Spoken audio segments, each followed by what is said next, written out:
What's up, guys? Welcome back to the Planet Soccer podcast, Planet Soccer show, Planet Soccer YouTube channel, probably YouTube channel. Odds are that's where you guys are. That's where you guys are watching this. Just thinking it's gonna be a quick turnaround for me because today we're talking about the Champions League round of 16, which starts tomorrow. Feels like it's been a long time since we've had Champions League soccer. We've had a whole damn World Cup in between the last time we played these games. Whole transfer window. It's been a while. Yeah, whole transfer window, whole World Cup. It's a really exciting round. We have a rematch of last year's championship in the round of 16. We've got some really, really enticing matchups for our NSFW crew. We've got some sexy matchups, if you want to call them that.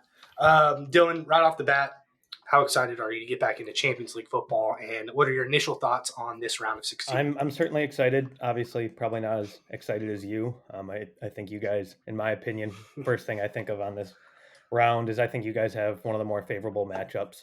I really like your chances to go through, even though you guys haven't been playing great at times. I think it's a promising round of 16 to kind of get things right. But having Liverpool, Real is awesome. Getting to see those two teams square off. Liverpool hasn't looked so hot, except today, albeit against Everton, but looked really sound today against Everton. So, this is Everton's first loss in the last 3 matches. So, Everton was hot. I'm with you. The Liverpool conundrum is something that we've really struggled with all year, and something I'm sure we'll continue to struggle with. Same with Chelsea. Chelsea's in kind of a similar spot, albeit a little bit, I don't know, more talent than Liverpool, but they've looked less consistent, absolutely less good, if you will. So the way we're going to do this episode, Dylan and I are going to run down these final 16 teams, give you our power rankings. I guess we'll just go 1 to 16. You'll say who you have, and then I'll say who I have. And then if we hit a double, it's just whoever runs into that team first can talk about them, and we won't double up for time's sake. So 1 to 16, I'm looking at both of our lists right now, and I actually made mine before I looked at yours, and we have some differences, which I generally enjoy. Really just some, if you take the quadrants, it's really just positioning, what we order each team, positioning. So starting right off the bat, we both have separate number ones. Do you want to start at 1 or 16?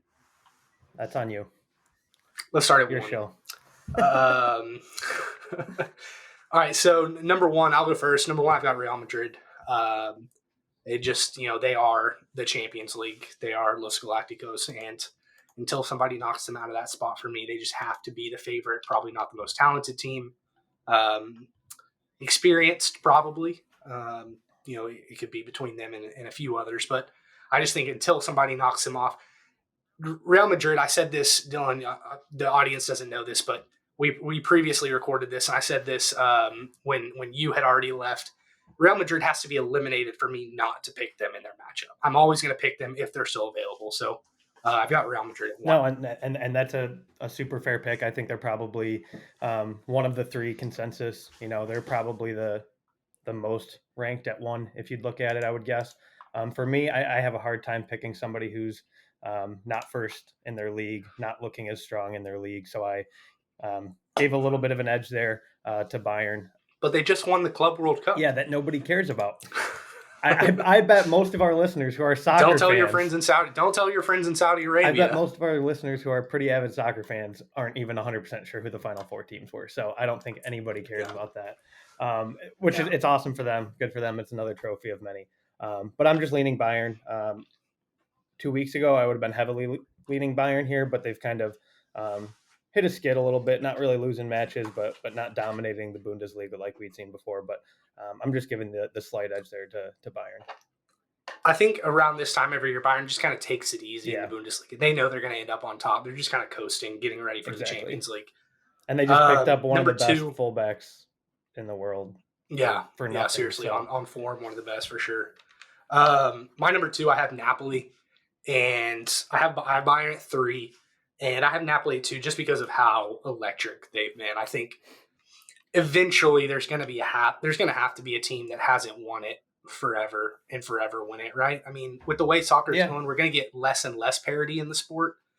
However, I think if there's a year that it's going to happen, this Napoli team is going to do it. This Napoli team is going to look completely different next year. They're going to have multiple players go for 80 million plus. And so I just want to get that pick in while I can. So I've got Napoli too. Yeah, I have Napoli at 3. I did put Real at 2. For Napoli, I really wanted to put them 1 or 2 just to be a little different. But then I looked at it and I go, all right, if they matched up against Real or Bayern, am I picking Napoli over them? And I'm just not. Yeah. And I'm not. And it's as simple as that. They've been awesome to watch. If you haven't That's really fair. watched a lot of Napoli, either watch Serie A or watch them in the Champions League this upcoming round of 16. But yeah, I just couldn't pick them against those two. So I had to That's drop fair. them down to 3. So 4 and 5, we have the same teams, but in different orders. I have PSG 4th, you have Man City 4th, and I have Man City 5th. So I think with PSG, I think you have a hospital emoji next to them. They're a little banged up. Is that right? Yeah, they're a little banged up. A little banged up. Messi's not in the roster for the round of 16. And here's the deal. Hurt. I think Man City has a better shot to win the whole thing than PSG. I do not think PSG is going to win the Champions League. But when healthy, I mean, they might be the best team in the world. Yeah, if they were fully healthy, I would. Especially that front three. Yeah, if they were fully healthy, I would have no problem putting them ahead of Napoli at minimum. Mm-hmm. But I have them behind Man City just because of those injury question marks. We're just not sure if that amazing front three is going to be healthy together this round. So where we currently stand, I got to knock them down a peg. So with Man City, I think they could easily be top 3 if their form was better right now. If we were more confident about the way they were playing, particularly in the Premier League, then I would feel a lot better about putting them in that top 3 and where they probably should be. You know, them and Napoli should probably be switched if we're being honest. But just with the way the two teams have been playing, and in this sport, you just have to give a slight nod to form, I think. Mm-hmm. And I don't know, it's weird. A lot of these, there's books and books and books about English teams playing in continental competitions and why they maybe don't succeed, even though the Premier League's the best league in the world. I think this Man City team is probably more geared towards continental competitions this year. And that might just be me saying that because they're doing so poorly in the Premier League. Extreme quotations around poorly. But I don't know. I feel like they could end up having a better run in the Champions League this year than what they do in the Premier League. So moving on to number 6. We both have the same number 6, and that's Inter. Dylan, I'll let you speak to Inter. So this is terrible wearing this shirt. I was actually sitting here ready to switch them on mine to number 7. I haven't been as enthralled with the results for Inter recently as other people have. They've beat AC twice, which is fun and good, but AC's not looking like a super formidable side. So I'm not as over the moon about recent Inter results, but I think both of these teams can score, and that's where they're both so exciting for me at 6 and 7, whichever order I put them in. It's just that scoring ability for both of them is world class. So you have Benfica at 7. I'll just kind of go ahead and say that. I have I have Chelsea at 7. Just based on talent alone, I think. I don't know. In Chelsea, they've won the UCL recently. That's way more of just a talent pick. Like you said earlier, if we were odds makers or if we were a selection committee, I think Chelsea, based on talent alone, that's fair, has to be in the top 8 for me. I think I have to put them in the quarterfinals. So at number 8, you have Tottenham. I do. And I have Dortmund. I'll speak to Dortmund first real fast. Dortmund, this is a Sebastian Haller Dortmund. Yes. I think we read off some of their recent goal tallies since he's been back on our previously recorded podcast that didn't get uploaded. Shout out to Dylan's Coffee Creamer. They've scored like 2+ goals, 3+ goals in most games, except for 2 when they scored 2 goals. Multiple 5-goal outputs. I mean, they're just scoring what seems like at will. I think Gio Reyna's coming off the bench, and he's probably one of the best subs in Germany right now. He's kind of that 6th man of the year, to give you an American reference. So I don't think Dortmund will win it. I also really like their home field advantage. I think they'll be a really tough place to go to. And that's how I feel about Dortmund. Yeah, no, that's all valid. I hope they're further up there. I don't have them quite as high, so I'll save my Dortmund thoughts for now. But I can touch on your Spurs a little bit. I won't steal too much time on Spurs, but I've just have to believe in Harry Kane.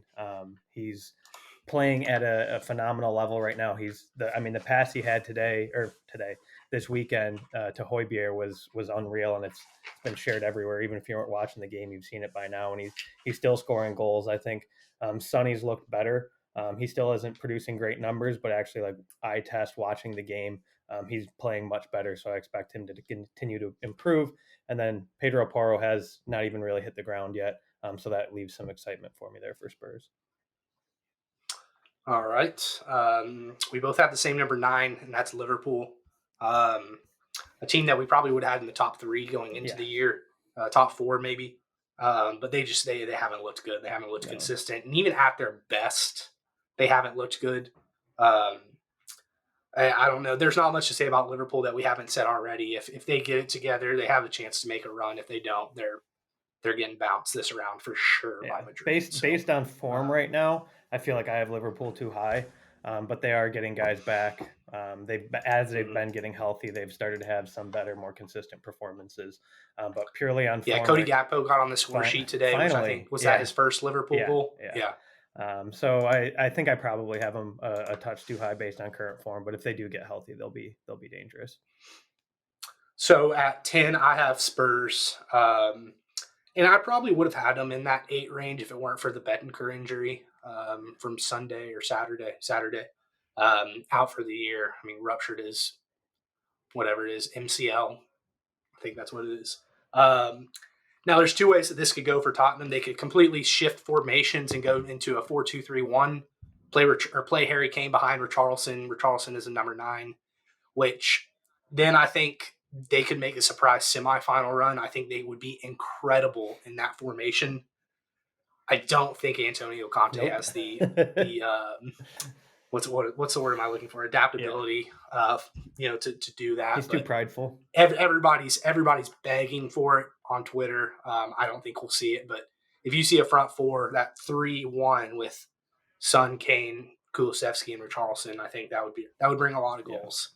Well, you guys have been scoring. You just haven't been stopping many goals in the league. I think and that's where it's kind of a toss-up for him. Like, we could go out and bag possibly 4 some games, but we're going to give up 3 a few games too. Yeah. So it's like, is that? But I also think having the 2 deep line midfielders that have absolutely no offensive responsibility could really help the back line. And you guys have some decent, defensive midfielders that could fill that role for sure. So it'd be interesting, but it'd be tough to do going into Champions League on what? How long do you guys have until you play?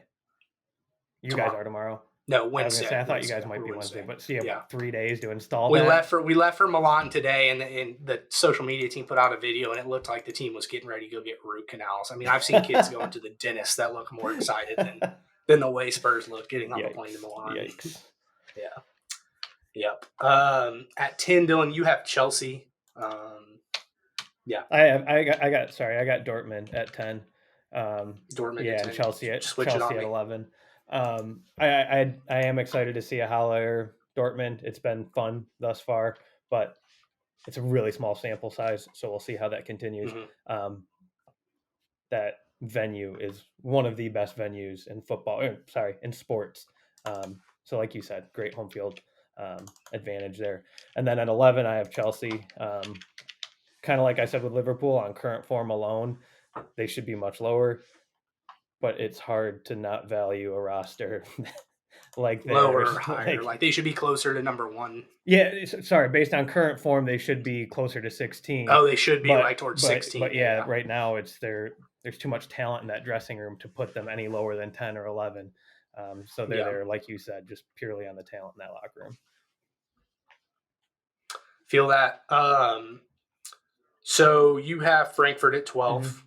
I have my 11 is Benfica. So you had Chelsea at 11. I've got Benfica at 11. I was really seesawing between really all these last, besides 16, like this 11 through 15. I think Benfica, even without Enzo Fernandez, still has a lot of scoring prowess. I think they can. They're probably the best out of the 2 remaining Portugal teams. And I think they can still just bang home some goals. So absolutely, I got them at 11. You've got Frankfurt at 12. I've got Leipzig at 12. Frankfurt at 12 for me was a surprise coming from you. You want to touch on that a little bit? I like their goal scoring. I think they're just a really Okay. fun team to watch. I know there's not a ton of result there, but they look really good, Yeah. at least in the group stage. They look phenomenal in the group stage. So I don't want to hold their league against them too much. And they're just honestly, they're just a fun team to watch. I enjoy them. Yeah. So I've got Leipzig at 12, and really, I mean, they've been playing really well here as of late. They're great form. I feel like a lot of the Bundesliga teams are in really good form that we're talking about right now. And they have a real sneaky, talented roster. And I think that they're going to have to be carried by Christopher Nkunku. I think maybe not carried by him, but he's going to have to be magical if they're going to progress pretty far in this tournament. And they're just a team that I don't look at and I'm like, yep, them. Like they're going through, they're doing it. So it's really more so just a top end talent pick to put them above kind of some of these other ones. I say it's talent. I picked them over the Serie A defending champions. I've got Milan at 13, but I have Milan all the way down at 14. I mean, they're just not playing well since the World Cup. At least not to like a Champions League standard. But there's talent there for sure. I initially had them even lower, and then I kind of checked myself as I was going over. I'm sorry, Dylan. We skipped Benfica for you. No, wait, did we skip you Benfica? I talked about Benfica and Inter you had them up at together. 7. Yeah. Okay, that's right. Okay, so at 13, you've got Porto, the second of the two Portuguese teams. Just a really solid group showing for them. I do think they're obviously very dependent on defense, and I think that somewhat can only take you so far in Champions League. You're going to have to score goals at times, and they were so successful during groups because they didn't give up goals. So I just don't think their scoring is there to put them any higher, but the defense has been phenomenal. All right, and I've got Milan over Porto at 13, strictly just off of talent. I think it will be enough. They don't play each other, and they probably won't play each other. But if they did, I would favor Milan over Porto. I mean, even times as of I was going to say 9 times out of 10 I would, but right now, I mean, they're not just losing; they're getting like dog walked by good teams, and 15th place Sassuolo or 16th place after the weekend. I don't remember, but their form is just awful. I couldn't put them any higher than 14 or 15. Fair enough. I've got Frankfurt in 15th, and you got Leipzig. Frankfurt, I just think the talent just, I mean, they're exciting. It feels like they're just winning competitions right now, and they got into the Champions League because they won the Europa League, and it seems like luck has been on their side a lot recently. I think they were a little bit lucky to get through the group they got through on goal differential, but I think they're better than Bruges, who I have at 16th and who you also have at 16th, but really nothing too special with Frankfurt in my mind. And then they get a tough draw. Their draw is tough, but I mean, I'm not going to say Kolumani's not anything special though. So that's a little disrespectful to Frankfurt. Well, I mean, I have, I don't think he's quite Rafael Leao, but lately, but who I would take over both of them right now, when healthy is Nkunku, but I still have them down at 15 because he's so fresh off of injury. Really need to see more from him. But if he is playing at he might have level, a foot out the door too, I think, honestly. Yeah. But if he's playing at his level and really wants to, show out for a summer deal, I think he's a guy that can certainly take over a match. I just need to see if he's healthy because a lot of their offense kind of builds around him. So in 16th, we both have Brugge. I don't have much to say. I think I like Bruges. They're a Belgian league team, and it's just there's not a whole lot sexy about them. I think they have who are the two Canadians that they have? I haven't watched them play in. It's skipping Tajon Buchanan and somebody I talked else about him during our Belgium. Preview. Yeah, they were your Canadian X Factors, the Bruges boys. Bruges is an exciting team. They're a young team. They're one of those like kind of wax tap, Shakhtar Donetsk type teams. They're small. They don't have the talent to go and win the Champions League. However, they have some electricity about them, and that's why they made it to the. Actually, they made it to the knockouts because of their freaking back line, their defense. I think they allowed the least amount of goals through the group stage, but I don't see that continuing. At least I don't think it will continue into the knockouts, and that's why Bruges sits down at 16. Yeah, I have them there pretty much for the same reasons. But all of that said, I think they, and we'll get into the matchups a little bit more individually here in a second. But I think they have a pretty favorable matchup. Like I'm high on Benfica, but I think it's a somewhat winnable matchup for them, even though we do have them so low. Let's get into the matchups. We've talked about the teams for the most part at length. Let's talk about how they match up. We'll start we're going to just go down your list. Leipzig, Man City. I think it would be pretty surprising if Leipzig pulled this one out. City was unbeaten in the group. However, their domestic form has not been very good. And Leipzig has a 19-game unbeaten streak, unless that was ended this weekend, which I don't think it was. You have here their last loss was September 17th. Shout out to Dylan, which is ridiculous, and analysis. It came against Real Madrid. So damn, shame on you. How could you lose that game? So yeah, I mean their form's fantastic. City's isn't, but end of the day, for me, it's a talent thing. I think Pep is. I can see Leipzig getting a draw at home, and then Man City winning 3-1. Pep is Pep. He's got it all timed. It hasn't looked pretty at times recently, but you got to kind of trust his timing. Somebody with that kind of experience, he knows how to prep very talented teams, and they're certainly talented. Yeah. So we're both on City to win that one. Next, we've got Brugge and Benfica. Benfica won their group over PSG, which I think a lot of people probably have forgotten. Like we said, it is an Enzo-less Benfica moving into the knockouts, which is a big deal. It is certainly. And Brugge struggling right now in the Belgian league, sitting in 5th. So what are your thoughts on this matchup? Do they have a chance? You just said they did. Yeah. They're relatively I mean, they're not playing Madrid exactly.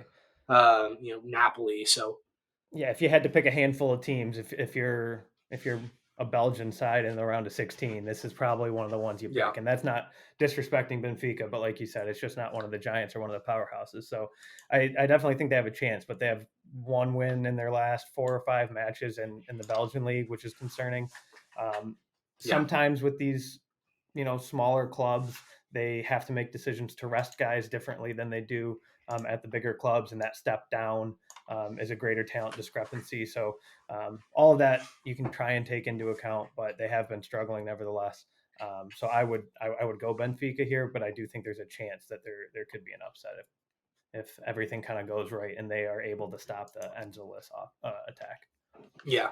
If Bruges plays their best and Benfica doesn't, I think Bruges can come out of this matchup. Yeah, absolutely. Make the quarterfinals. Let's move on to Milan and Spurs. They're just two pretty disappointing teams, if we're being honest, coming from a Spurs fan.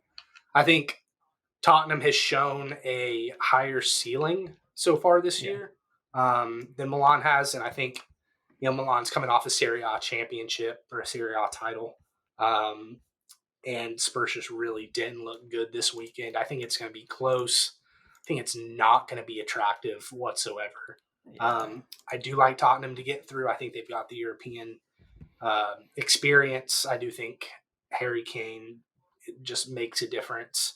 And kind of like they did in the group, I just expect Tottenham to claw through this one and just find a way to get through, I think.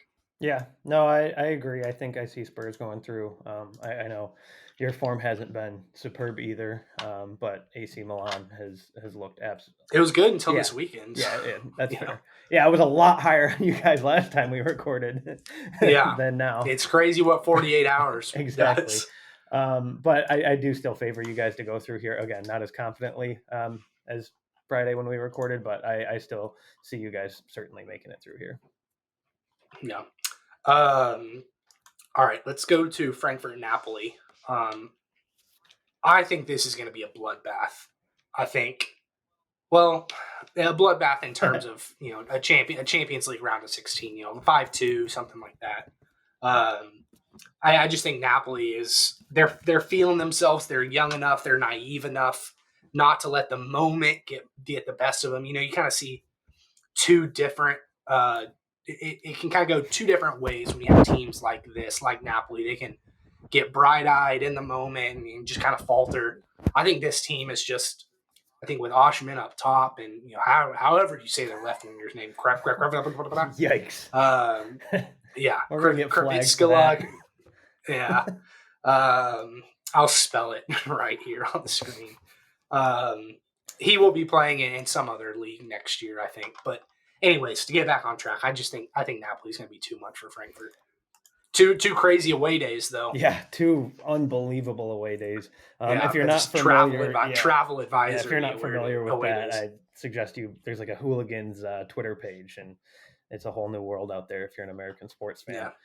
But for me, like I said, Frankfurt had a struggle to the beginning of the season in league play. I think that's part of the reason why a lot of people are down on them. But they've won, or they haven't lost in 12. They've drawn Bayern in that time. They beat Leipzig. So they've played really well for the last, 2.5, 3 months. Have they beat Leipzig? Because Leipzig hasn't lost since September, remember? Oh, maybe that Leipzig win was at the beginning of the year, but they did beat Leipzig. I think that loss was to Frankfurt, actually, that Leipzig was. It was really early in the year. But anyways, they've played really good in the league, even after starting a little slow. But I think Napoli has just been too hot, and that offensive attack is, as much as I like Frankfurt's attack, it's not even close to Napoli so far this year. Yeah, and Napoli has a good back line too. I mean, Kim Min-jae has been an absolute revelation.